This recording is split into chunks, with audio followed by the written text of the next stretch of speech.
నమస్కారం, welcome to I dream. ధర్మ మార్గం విత్ విజిత కార్యక్రమానికి స్వాగతం.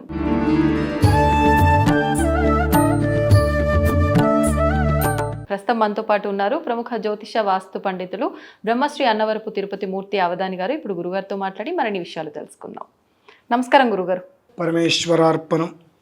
గురుగారు, సాధారణంగా మనం హోమాలు చేస్తూ ఉంటాం. హోమాల్లో చాలా రకాలు ఉన్నప్పటికీ ఏ రకమైన హోమమైనా సరే హోమం చేయటం వల్ల మనకి ఏదో ఒక ఫలితం వస్తుందనే భావన ఉంటుంది.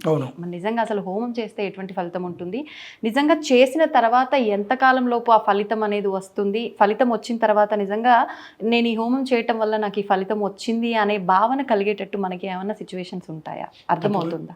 తప్పకుండా అమ్మా. ఇందులో పూర్వ విధానం ఒకటి ఉంది, ప్రజెంట్ నడిచే విధానం ఒకటి ఉంది. పూర్వకాలంలో ఏదైనా ఒక క్రతు హోమం చేయాలంటే ఇటుకిరాళ్ళు చక్కగా అన్నీ పెట్టుకొని లోపల నుంచి ఏర్పాటు చేసేవారు. ఇప్పుడు ఏమైంది అంటే మొత్తం ఉభయ భ్రష్టత్వం అనేటువంటి చెంది ఇనపవి హోమగుండాలు రెడీ అయిపోయినాయి. అవునండి. ఆ ఇనప హోమగుండంలోనే 100 మంది చేస్తూనే ఉన్నారు. కాబట్టి దాదాపుగా ఎలాంటి ఫలితాలు అందులో రావు. అందులో చేస్తే అంటే మనం ఎంత భక్తి శ్రద్ధలతో చేసినప్పటికీ రావు. ఎందువలన రావు అని అంటే మసి గిన్నెలో ఎప్పుడు చేయకూడదు, మసి పట్టిన దాంట్లో ఎప్పుడు కూడా మనం చేయకూడదు. ఆ మసిని మనం శుభ్రంగా కడగలమా? కడగలేము. కాబట్టి మసి అనేటువంటి దానికి ఖచ్చితంగా ఉంటుంది. కాబట్టి దాని యొక్క విధానం వచ్చే ఇప్పుడు మనకు బయట దొరికేటువంటి ఏవైతే కనుక ఇనపవి ఉన్నాయో హోమగుండం, ఆ ఇనప దాంట్లో చేస్తే మనకు ఫలితం ఉండదు ప్రధానంగా. 2, ఈ హోమం చేసేటప్పుడు కూడా మన వాళ్ళు ఏం చేస్తూ ఉంటారంటే స్వాహ అన్నప్పుడు పదార్థాలు అగ్నిహోత్రంలో వేస్తాం. వేసినప్పుడు చుట్టూతా కూడా పడతాయి. అవును. అక్కడ పడ్డవేవో శేషంగా మిగిలిపోకూడదండి. వేసిన పదార్థము ప్రతి ఒక్కటి హుతం కావాలి ఖచ్చితంగా. హుతం అయితేనే మనకు యజ్ఞం చేసిన ఫలితం ఒకటి ఉంటుంది. 2, మనం యజ్ఞం చేస్తున్నప్పుడు ఆ జ్వాల ఎలా వస్తుంది, ప్రదక్షిణ పూర్వకంగా తిరుగుతుందా లేదా అనేటువంటిది చూసుకోవాలి. భగభగా మండుతుందా, మామూలుగా ఉన్నదా అనేటువంటి విషయాన్ని కూడా చూసుకోవాలి. దాన్ని బట్టి కూడా ఫలితమా? ఎందుకంటే మనం ఏదో హోమం చేసేసామంటే ఫలితం రాదమ్మా. దానికి సుమారుగా 27 రకాల సంస్కరణలు ఉంటాయి. ఆ 27 రకాల సంస్కరణలు సవ్యంగా జరిగినప్పుడు ఆ వచ్చేటువంటి ధూమము, జ్వాల ఆ విధానాన్ని అనుసరించి మనకు వచ్చేటువంటి ఫలితం ఉంటుంది. 2, కట్టెలు అందులో సమిధలు వేసే తత్వం కూడా ఇందాక కూడా మనం చెప్పుకున్నాం. ఇందాక సమిధలు ఎప్పుడు కూడా అగ్నిహోత్రానికి చతురస్రాకారంలోనే వెయ్యాలి. మనం ఏం చేస్తామంటే ఇలా పొడుగ్గా పెట్టేస్తాం. ఈ పొడుగ్గా పెట్టేటువంటిది అది కేవలం కూడా చిదగ్ని అంటారు. అంటే శరీర దహనం చేసేటప్పుడు మాత్రమే ఇలా పెట్టుకుంటూ వస్తారు. హోమానికి ఎప్పుడూ కూడా 4 పలకలుగా కానీ ట్రయాంగిల్గా కానీ అలా పడుకోబెట్టాలి. కట్టెని నిలబెట్టకూడదు. నిలబెట్టి మనం చేసేటువంటి ప్రక్రియ మళ్ళీ అది విరుద్ధమే. ఇటువంటివి అనేక రకాలుగా హోమంలో మనం చూసుకోవాలి. అలాగే పూర్ణాహుతి ఇందాక మనం చేసాం. ఆ పూర్ణాహుతి సమయానికి ఇంచుమించుగా వేసినటువంటి పదార్థాలన్నీ హుతమైపోయినాయి. ఎందువలన హుతం కావాలి అని అంటే పూర్ణాహుతి అనంతరం ఇంకొక ద్రవ్యం అందులో వేయకూడదు. స్వాహాకారంగా ఇంకొక ద్రవ్యం అందులో వేయకూడదు. ఆ ఉన్నటువంటి దాంట్లో మొత్తం కూడా హుతమైపోవాలి. హుతమైపోవాలి అని అంటే ఆ జ్వాలతోటే కావాలి తప్పితే మళ్ళీ ఇంకొకటి పదార్థం మీరు వేయకుండా చూసుకోవాలి. కాబట్టి పూర్ణాహుతి అనేటువంటి సమయానికి మనం ఇంచుమించుగా హుతమైందా, మనం చేసినటువంటి దానికి ఫలితం క్షణకాలంలోనే మనకు ఏర్పడుతుంది. అలాగే తత్కాల సుఖం, దీర్ఘకాలిక సుఖం 2 ఉంటాయండి.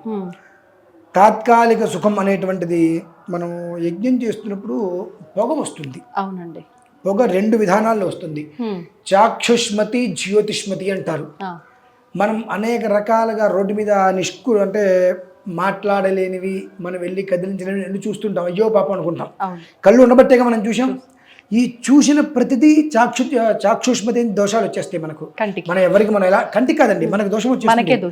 మనం ఎలాంటి పాపము చేయలేదు, ఎవరికి హాని చేయలేదు అంటాం. కానీ కంటితో చూసేవి ఏవైతే ఉంటాయో వాటి ద్వారా కొన్ని దోషాలు మనం తీసేసుకుంటాం. ఈ హోమం చేసినప్పుడు చూడండి, పొగ ద్వారా కళ్ళలోంచి నీరు వచ్చి ఆ దోషాలను అది తీసేస్తుంది. ఈ దోషానికి ఈ హోమం ద్వారా వచ్చే పొగ ఒక్కటే పరిష్కారం. పొగకే చాక్షుష్మతి అంటారు. ఓకే.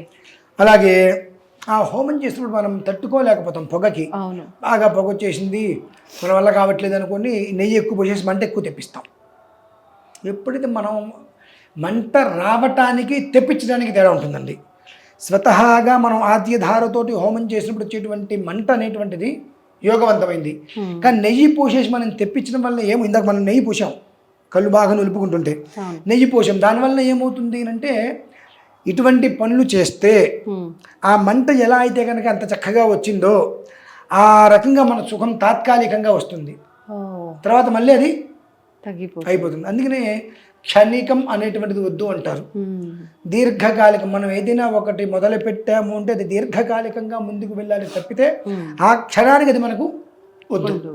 అలా కావాలంటే కాస్త కష్టాన్ని మనం అధిగమించగలిగితే పురోగమనంగా దాని యొక్క ఫలితం తీసుకోగలుగుతాం. అన్నిట్లకన్నా ముందు యజ్ఞం దేనికోసం చేస్తున్నాము అంటే పరమేశ్వర ముద్దిశ్య పరమేశ్వర ప్రీత్యర్థం హోమం చేశాం కదా ఇప్పుడు. అవునండి. ఎవరి గోత్రం పేర్లు మనం చెప్పలేదు.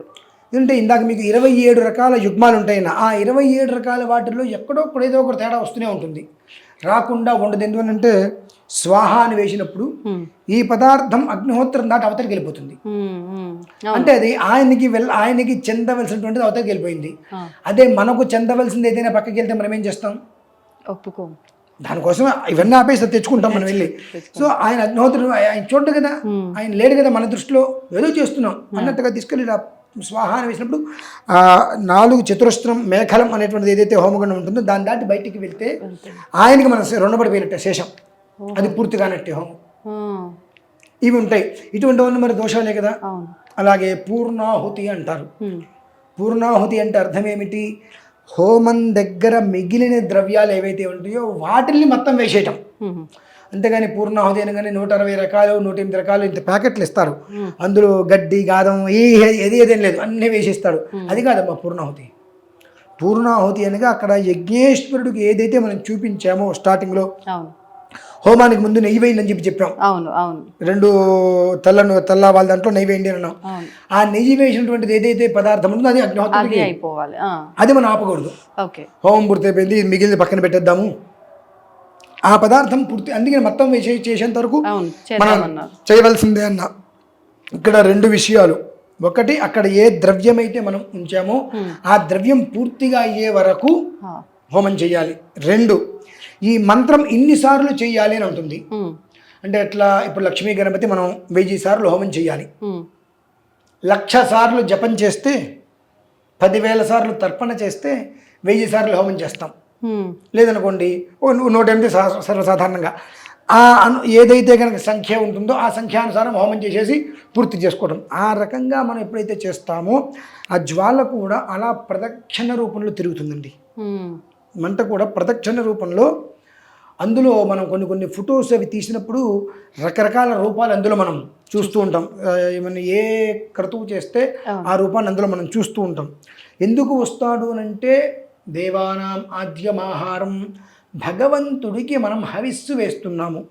మనం ఎట్లా అయితే కనుక మనకు కడుపు నిండా ఎంత కావాలో మనకు రుచిగా అయినటువంటివి బాగుండేటువంటి మనం ఎలా అయితే తింటామో భగవంతుడికి ఇచ్చే పదార్థం కూడా అలా సవ్యంగా ఉంటే మాత్రమే ఇవ్వగలగాలి.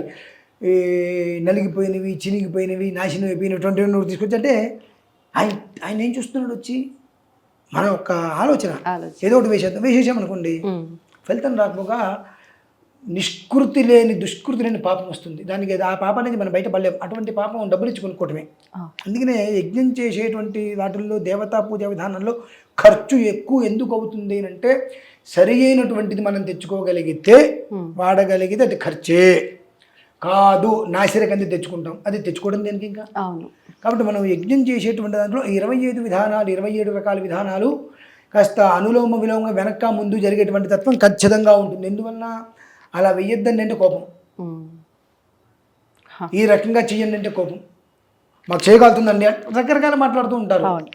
ఇవన్నీ కూడా మంత్రహీనం, క్రియాహీనం, భక్తిహీనం, హోతాశనం అనేటువంటి ఉంటాయి.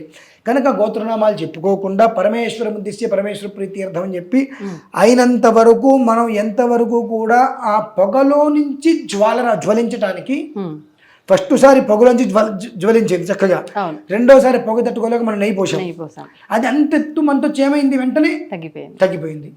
సో మనకి ఏది కూడా తాత్కాలికం క్షణికం వద్దు, దీర్ఘకాలికమే మనకు ప్రయోజనం, జీవితానికి చాలా ఉత్తమము అనేటువంటిది యజ్ఞ రూపంలో మనం తెలుసుకున్నటువంటి విధానం. అందుకనే హోమం చేయడానికి మూలం ఏంటంటే ప్రత్యక్షంగా కొన్ని వాటికి మాత్రం హోమమే అవసరం, కొన్నిటికి పాశుపత ప్రయోగాలు అవి వేరు, దానికి హోమంతో పని లేదు. కానీ కొన్ని విషయాలలో యజ్ఞ రూపంలో భగవంతుడికి సమర్పించేటువంటిది ఆహుతి సమర్పణ ఏదైతే కనుక పళ్ళు కానీ పదార్థములు కానీ వేస్తామో తద్వారా ఆయనకి కడుపు నిండి మనం ఎందుకు చేశాము అనేటువంటి విషయం ఆయనకి తెలుసు కదా. ఏ కర్మ ప్రారంధం నుంచి మనం బయటపడాలి, సంచిత పాపములు ఏవైతే ఉన్నాయో వాటి నుంచి మనం బయటపడాలని మనం అనుకుంటాం. కానీ ఈ కోరిక లేకుండా మనం హోమం చేసినప్పుడు దానికి కర్మ ఫలితం ఆ సంచిత దోషములు తీసేస్తుందమ్మా. అందువల్లనే హోమం అనేటువంటిది ఖచ్చితంగా చేసి తీరాలంటారు. ధన్యవాదాలు గురుగారు. పరమేశ్వరార్పణం. తవ్వుతూనే శివలింగం సరే దాన్ని అట్లా కప్పేసేయండి, చూపించదండి. కృష్ణ ఇస్ దేర్, మూర్తి పూజ కాదు, సాక్షాత్ బ్రజేంద్ర నందన భగవాన్ ఉన్నారు మూర్తిలో. ఏమీ ఆశించకుండా ఆరాధించే వాళ్ళు కూడా ఉన్నారా ప్రభుజీ? నిజమైన భక్తి అంటే మనకు తెలియదు కాబట్టి